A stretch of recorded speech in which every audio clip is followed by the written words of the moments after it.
Selamat pagi Bapak Ibu dan Saudara yang dikasihi Tuhan Yesus. Bertemu kembali dengan Embun Surgawi pada pagi hari ini. Mari kita akan merenungkan firman Tuhan bersama-sama yang terambil dari kitab Keluaran pasal yang ke-32. Saya akan bacakan ayat pertama sampai yang ketiga saja. Demikianlah bunyi firman Tuhan. Keluaran pasal yang ke-32. Ketika bangsa itu melihat bahwa Musa mengundur-undurkan turun dari gunung itu, maka berkumpullah mereka mengerumuni Harun dan berkata kepadanya, "Mari buatlah untuk kami Allah yang akan berjalan di depan kami, sebab Musa ini orang yang telah memimpin kami keluar dari tanah Mesir. Kami tidak tahu apa yang telah terjadi dengan dia." Lalu berkatalah Harun kepada mereka, "Tanggalkanlah anting-anting emas yang ada pada telinga istrimu, anakmu laki-laki dan perempuan, dan bawalah semuanya kepadaku." Bapak, Ibu, dan Saudara yang dikasihi Tuhan, tentu kita pernah mendengar cerita tentang ini ya, ketika Musa berada di gunung untuk menerima dua loh batu itu ya. Ada sesuatu yang terjadi luar biasa sekali di bangsa Israel itu ya. Orang-orang Israel itu nggak sabar ya.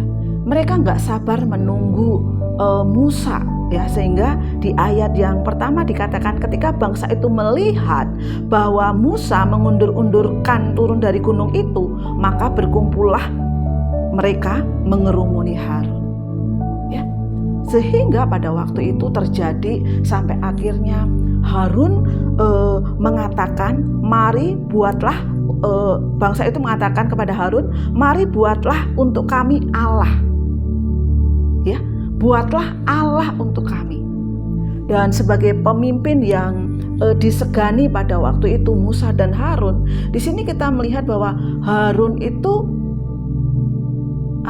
seolah-olah mau melakukan apa yang diminta oleh bangsa Israel pada waktu itu, dengan mengatakan, "Tanggalkanlah anting-anting emas yang ada pada telinga istrimu, anakmu laki-laki dan perempuan, dan bawalah semuanya itu kepadaku."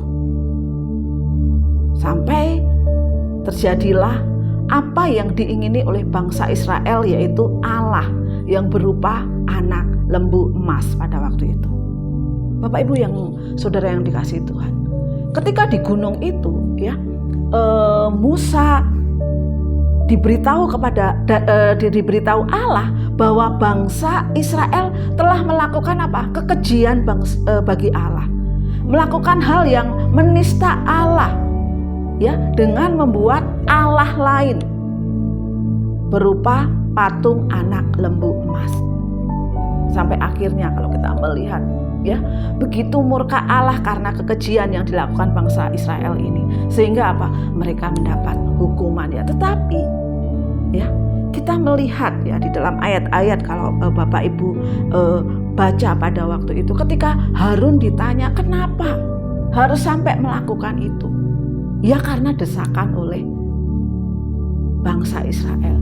Karena bangsa Israel terus mendesak ya, sehingga Harun merasa harus melakukan itu. Karena apa?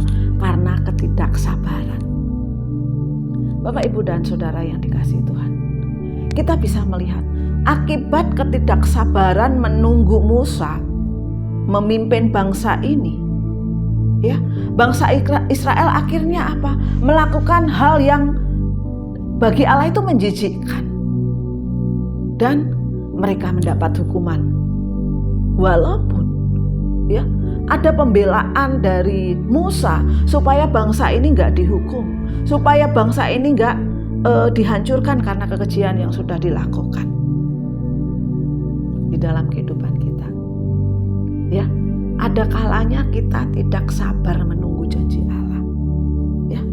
Ada kalanya kita tidak sabar menunggu janji Allah itu terjadi dalam kehidupan kita, sehingga seolah-olah kita mencari hal yang lain, atau seolah-olah kita mencari anak lembu yang lain. Bapak, Ibu, dan Saudara yang dikasihi Tuhan, pada pagi hari ini kita diingatkan kembali ya. Kita diingatkan bagaimana ya di dalam kehidupan kita menunggu waktunya Allah, ketika kita mengalami masalah, ketika kita mengalami pencobaan, ketika kita mengalami kerinduan-kerinduan atau pergumulan-pergumulan yang terjadi dalam kehidupan kita.